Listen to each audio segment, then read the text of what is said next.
कहते हैं सोमवार के दिन की अष्टमी पढ़ने पर, कौन से दिन? सोमवार के दिन कौन सी तिथि? जम के बोलो, अष्टमी। सोमवार के दिन अगर अष्टमी तिथि पड़े और उस दिन अगर 5 बेलपत्र भगवान शिव को समर्पित कर दी जाए तो व्यक्ति जो सोचकर, जिस कामना से, जिस मनवांछित फल के लिए बेलपत्र चढ़ाता है, उसकी वो कामना मात्र 3 महीने में पूरी हो जाती है। मात्र 3 महीने। एक बात बहुत सुंदर है, ध्यान रखिएगा थोड़ा सा। कभी अगर मौका लगे, सोमवार की अष्टमी पड़ जाए, क्या पड़ जाए सोमवार की? जम के बोलो जरा, अष्टमी। या तो सोमवार की अष्टमी पड़ जाए, या हर महीने शिवरात्रि आती है, हर महीने आती है, या तो सोमवार की अष्टमी पड़ जाए या फिर सोमवार की शिवरात्रि पड़ जाए, हर महीने आती है। प्रयास करना कहीं से देसी गाय का दूध मिल जाए, थोड़ा सा दूध देसी गाय का मिल जाए, थोड़ा सा दूध देसी गाय का, थोड़ा सा दूध अगर प्राप्त हो जाए, बेलपत्री के पत्ते से दूध कटोरी में लेकर, मात्र बेलपत्री के पत्रे से एक एक बूंद, अगर दूध आप एक बूंद अगर ज्यादा ना मिला हो, 1 चम्मच भी अगर आपको दूध देसी गाय का मिल गया हो, और सोमवार की अष्टमी पड़ जाए या सोमवार की, जम के बोलो, शिवरात्रि पड़ जाए, उसमें केवल अगर देसी गाय का दूध मिल जाए, जर्सी गाय का नहीं हो, देसी गाय का अगर दूध मिल जाए, बेलपत्री के पत्ते से, तुम्हारे घर के अंदर अगर शिवलिंग है या मंदिर में शिवलिंग है या तुम्हारे नजदीक में कोई शिवलिंग है, उस पर बूंद बूंद, एक एक बूंद अगर शिवलिंग पर दूध समर्पित कर रहे हो, श्री शिवाय नमस्तुभ्यम, नमः शिवाय, या षडाक्षर मंत्र ओम नमः शिवाय, या 33 अक्षर का मंत्र महामृत्युंजय मंत्र, इसका स्मरण कर कर शिव जी पर देसी गाय का दूध समर्पित कर कर इस बेलपत्री को अशोक सुंदरी वाली जगह पर अगर आप समर्पित कर देते हैं, फिर आप जिस भी चीज के लिए अप्लाई करें, मेरा देवाधिदेव महादेव आपका हाथ पकड़कर खींचकर आगे बढ़ा ही दे। मेहनत करना, कर्म पूरा करना, पढ़ाई अच्छी करना, और पढ़ाई के साथ में विद्या अध्ययन करने के साथ में, अच्छी मेहनत के साथ में देसी गाय का दूध भगवान शंकर को समर्पित करना, भगवान शंकर को समर्पित करना, देसी गाय का दूध धीरे धीरे धीरे धीरे समर्पित करना, भावों के साथ आप समर्पित करें। देसी गाय का दूध एक एक बूंद समर्पित करिए, धीरे धीरे समर्पित करो। और देसी गाय का दूध जब धीरे धीरे समर्पित करें, बड़े रास्ते से, आनंद से धीरे धीरे जब आप समर्पित करेंगे, बेलपत्री वही दूध में सनी हुई बेलपत्र अशोक सुंदरी वाली जगह पर, उस समय पर डंडी का भाग शिवलिंग की ओर नहीं होना चाहिए, उस समय पर डंडी का भाग जहाँ से पानी बहकर जाता है अशोक सुंदरी की ओर से, वहाँ पर होना चाहिए। कार्य में सफलता मिलती ही है। शिव तत्व को धारण कर।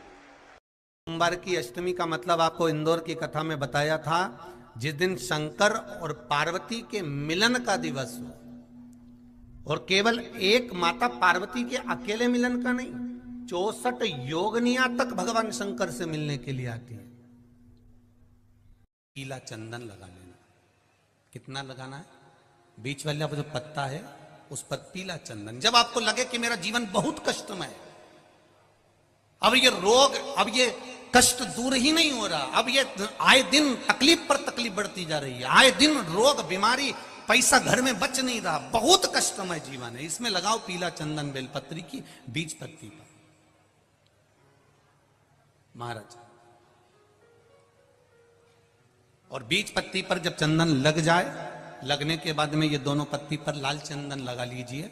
इन दोनों पत्ती के बीच में जो डंडी का भाग होता है, आपको कहा था, आपको स्मरण में होगा शायद, हमने जब बेलपत्री की महत्वता बताई थी तो उस बेलपत्री की महत्वता में कहा था ब्रह्मा विष्णु महेश ये 3 हैं, बोला था। बीच में ये बड़ी पत्ती से लेकर जो 2 पत्तियां होती हैं, इनके बीच में जो जगह बचती है, इसमें मां पार्वती के 64 योगनियां, मां पार्वती अपनी पूर्ण सिद्धि के साथ में जितनी भी देवी के स्वरूप हैं, वो माता 64 योगनियां देवी के स्वरूप में यहां पर विराजमान होती हैं। 2 पत्ती के नीचे से जो डंडी होती है नीचे तक, ये पूरी डंडी में 33 कोटि देवी देवताओं विराजमान होते हैं इस पूरी डंडी के अंदर। तो ये बीच वाली पत्ती है, ये जो बीच वाली पत्ती का जो भाग होता है, इस पत्ती के भाग में शहद का प्रयोग कर कर, यहां पीला चंदन, लाल चंदन, लाल चंदन, शहद का प्रयोग कर कर, इसी तरह से पकड़कर ये बेलपत्री की जो डंडी है वो अशोक सुंदरी पर जब आप समर्पित करें तो जहां से जल बहता है उस ओर पर इस पत्ती को चढ़ाकर केवल आपके हृदय की बात कहकर देवाधिदेव महादेव से कोई भी शिव जी का मंत्र, पंचाक्षर नमः शिवाय, षडाक्षर ओम नमः शिवाय, श्री शिवाय नमस्तुभ्यम, या महामृत्युंजय मंत्र, जो शिव का मंत्र हो आपके पास में, उसको बोलते हुए देवाधिदेव महादेव को धीरे धीरे जल की धार चढ़ाना प्रारंभ करो। जल की धार जब पूर्ण होने लगे, उसमें थोड़ा जल बचे, तब अशोक सुंदरी पर जो तुमने बेलपत्र चढ़ाई है वहां उस जलधार को चढ़ाए। ये प्रयोग आपको केवल सोमवार की अष्टमी पढ़ने पर ही करना है। कौन से दिन करेंगे? जम के बोलिए जरा। सोमवार की अष्टमी पढ़ने पर यह प्रयोग करें और जल चढ़ाकर बाबा से विनती कर कर उसी बेलपत्र को वापस उठाकर कहीं जलाशय में या किसी पेड़ के नीचे विसर्जन कर दें और 1 लोटा जल वहां भी चढ़ा दें। बस निवेदन कर कर आ जाइए, मेरा बाबा 3 माह के अंदर हाथ जरूर पकड़ेगा और आपको दलदल से बाहर निकाल देगा। बात और आपसे कहेंगे, उतारिएगा। जिसके शरीर में सफेद चमड़ी पड़ने लगती है, चर्म रोग हो जाता है, या चेहरे पर आंख के पास में पूरा कालापन आ जाता है, उसको हमेशा याद रखना है, लाल चंदन का लेपन पीपल के पत्ते पर करिए। काय पर करना है? पीपल के पत्ते पर लाल चंदन का लेपन करिए। लेपन कर कर सोमवार की अष्टमी के दिन उसको लेपन कर कर वापिस निकाल कर शंकर भगवान पर उसका धीरे धीरे त्रिपुंड बनाकर लेपन करना प्रारंभ करिए। जब आप त्रिपुंड बनाकर लेपन करना प्रारंभ करें, उसके बाद उस चंदन को जो सोमवार की अष्टमी है तब निकाल कर लिया है और निकाल कर लाकर उसको डब्बी में रख लें।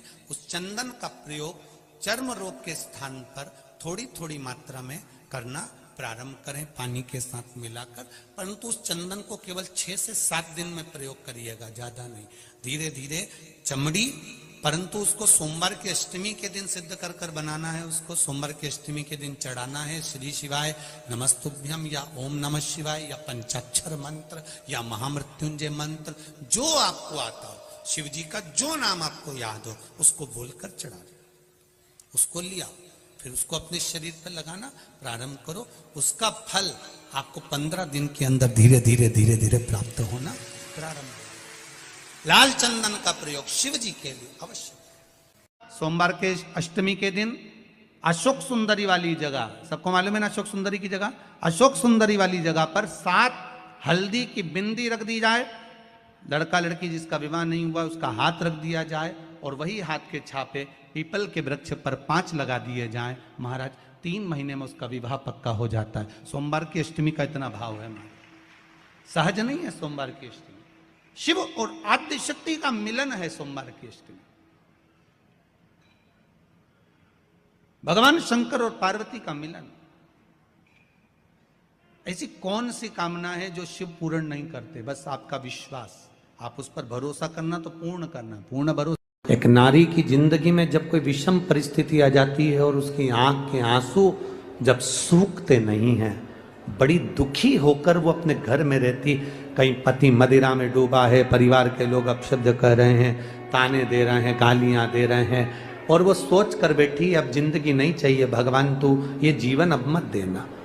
जिसकी बहुत गति बिगड़े किसी नारी की जिंदगी जब इस तरह से जी रही होती है, शिव पुराण कहती है केवल एक चावल का दाना, एक अक्षत एक बेलपत्र और एक पुष्प की, लाल पुष्प की पंखड़ी, जो सोमवार की अष्टमी के दिन मां मालिनी के नाम से, मां गौरा के नाम से, आदिशक्ति के नाम से, 3 नामों का स्मरण कर कर मालिनी, मां गौरा, आदिशक्ति का स्मरण कर कर जो अशोक सुंदरी वाली जगह पर समर्पित कर देती है नारी, उसकी जिंदगी